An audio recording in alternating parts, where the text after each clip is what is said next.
good opportunity for the lads. If you really want to find out is the guy going to cut it in the championship business end of the year, what better opportunity than to see the reigning All-Ireland champions, elite champions coming to town and getting the chance to pit them against that type of opposition. So it's a great opportunity for us tonight. On that note, is there a smell of revenge at all in the air tonight, or is it just a case of regardless of the opposition you have to get the season up and running somewhere, and tonight at Semple Stadium? Yeah, unfortunately revenge is not on the agenda. The reality is 2009 is a closed chapter. We've moved on now, it's 2010. The lads have trained very well for the last 6 weeks, so it's all about bringing what they've done on the training field for the last number of weeks out onto Semple Stadium tonight. You've named Noel McGrath corner forward tonight. We know there is an issue over midfield, but with James isn't around at the moment. Benny Dunn named there tonight. Might we see Noel perhaps using that area at all this evening? No, I'm very happy with, there's great competition for places around the middle of the park. Benny and Garrod have done very well at various stages right throughout last year. And, there's positions up for grabs, not just in midfield, there's positions up for grabs right over the field, right all over the field. And, it's key for us, I guess, to try and get two people challenging for every position. And, hopefully that's a nice headache for the manager to have, and hopefully that's what we'll have come the end of the league. OK, Liam, best of luck this evening. Thanks, David. All right. Yeah, Liam Sheedy chatting to Dave McIntyre a little while ago, indoors obviously, but 2009 a closed chapter, that's what we expect Liam to say. Two Munsters in a row. Tip are a team that looked like if they could break the hoodoo, they could go on the rampage for the next half decade. Well, definitely, I think the age profile and everything of the team is good, Dara. You've young players like Brendan Maher, Pádraig Maher and Noel McGrath obviously was a sensation, and they're players that could be for the next decade dominating for Tipperary in the All-Ireland Championship. But the type of team he's picked, even though he has 9 regulars, he's brought in a player like Hugh Maloney and Seamus Hennessy. Seamus Hennessy is playing great Fitzgibbon Cup hurling at the moment, but he's a good physical player on the half-forward line, and maybe last year he thought that in the final that Kilkenny's half-back line was so dominant and he didn't sort of get the return that he'd like from the half-forward line, that he's looking at that as in an experimental mode. But I suppose the fact that he's playing 9 regulars, or 9 as you'd say first team starters, shows that he really wants to win it and he wants to try and get his 2 points tonight. Yeah, you mentioned Pádraig Maher. There's great word coming out about this young fella. Hopefully we'll get to see him, Dahi. Yeah, I think what's interesting is to see that he's left Pat Kerwig and John O'Brien on the bench tonight.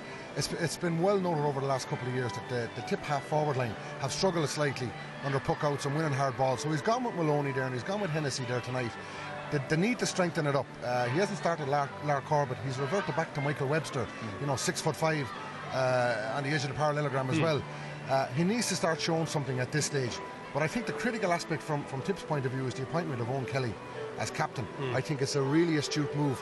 He's suffered with injuries over the last couple of years, but I think by naming him as captain, the guy is at the peak of his powers at the moment, hurling out of his skin. We saw that in the All-Ireland final. After a really bad season with injury, he came on and nearly turned the game. Tremendous, and absolutely, I think it's a very astute move. I think the rest of the Tip players look up to him very, very much. So I think that's critical. I think it's another sign of Liam Sheedy's management. He's proved to be an incredible manager so far, but a Tip public will accept nothing less than an All-Ireland this year. A Munster final won't suffice this year. But a good point. The way Sheedy played the whole aftermath too, I thought was very clever. Instead of crying in his beer about the penalties and red cards and that, he just said it's over, let's move on now. So he put a cap on that kind of whinging culture, and Tip are out here today now, fresh start. Yeah, well, when all is said and done, he's had reasonable success as well, Dara. He's had, as you said, 2 months of championships in a row, and at this stage it has to be an All-Ireland final or nothing. But he is a good young manager. I played against Liam Sheedy. I know what he was like as a player. He was teak tough, and he was a kind of a meticulous cornerback. And I'd say he probably brings that to the party when it comes to a manager's position. I'd say he goes through every single position in fierce detail. I'd say the players have fantastic time for him. I'd say he commands great respect. And as I said, he's experimenting a little bit with certain positions. I definitely think he's pinpointing the half-forward line. They might get a good bit of return from their full-forward line with like Kelly, Noel McGrath and Micheál Webster, because on the other side, Kilkenny's full back line is an experience. Young Brennan is in from Donemegan. Brian Hogan is full back. He's normally centre back. And John Dalton is in cornerback. So that's where they might get some return, particularly in that full forward sector. OK, well, thanks for that for now. Move off the pitch and it's going to hold the ball up. And I think in circumstances like that, it can be more dangerous than water on the pitch. I don't know, maybe it can stop, but it seems to be just getting heavy, and whatever about the problems of seeing the ball in the lights and in the snow coming down, you have a real problem on the ground. But I see that the managers are still out there, Liam Sheedy and Brian Cody, and I think ultimately it's hard to see this game going ahead. Nicky, you've mentioned the footprints there, and that is obviously a difficulty worse than water, I suppose, and you've been around the block a few times, you know exactly what the story is. We're looking down at the Kilkenny players here below our commentary position. They're being pelted by snowballs by some of the crowd. It's really bizarre looking down here this evening.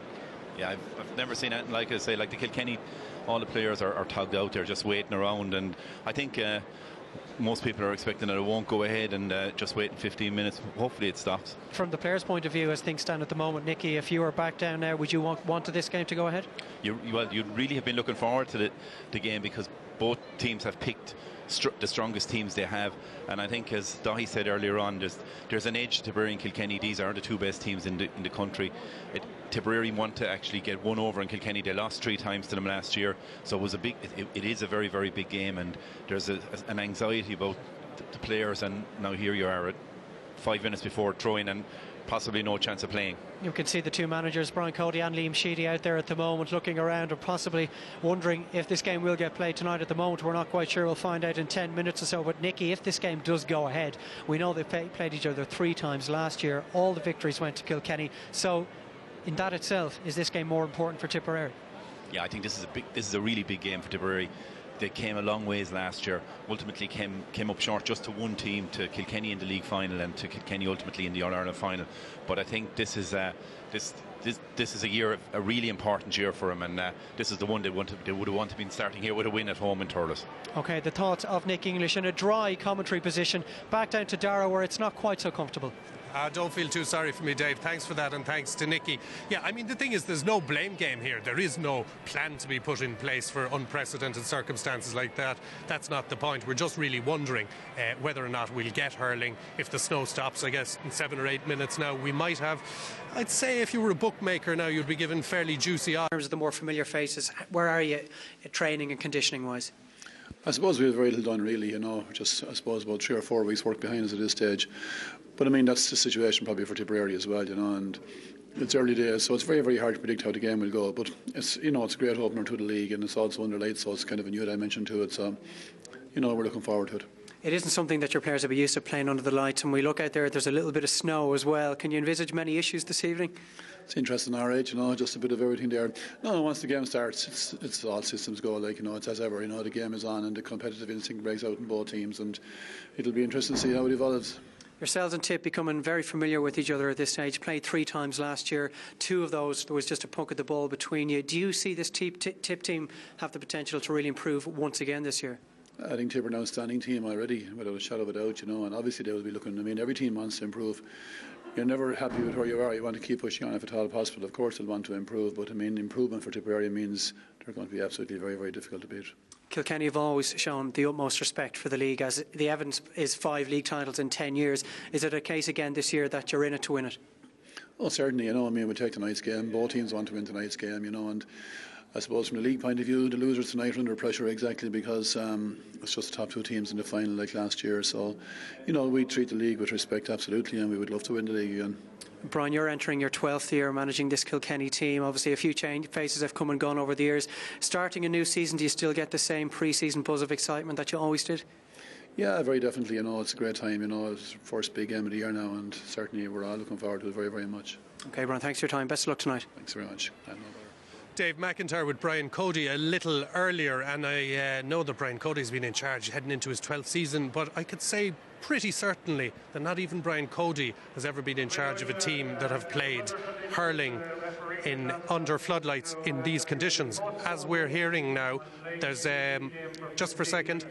Yeah, 15 minutes, what I told you a little bit earlier. They're postponing a decision on whether the match goes ahead for 15 minutes, which means a bit of booing going on behind me. I don't know what they're expected to do, but probably get out there, you hardy men, it's only a bit of snow. But to be fair, lads, if you look up there, how are you going to distinguish a slitter from a snowflake?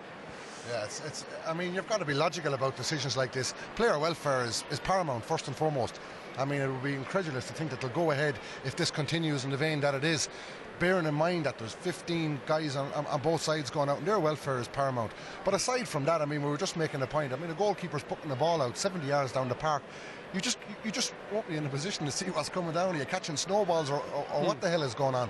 But I mean, I think it's correct, and if it says like this, I think, Dara, it's fair to assume that in 15 minutes' time they'll most likely decide that this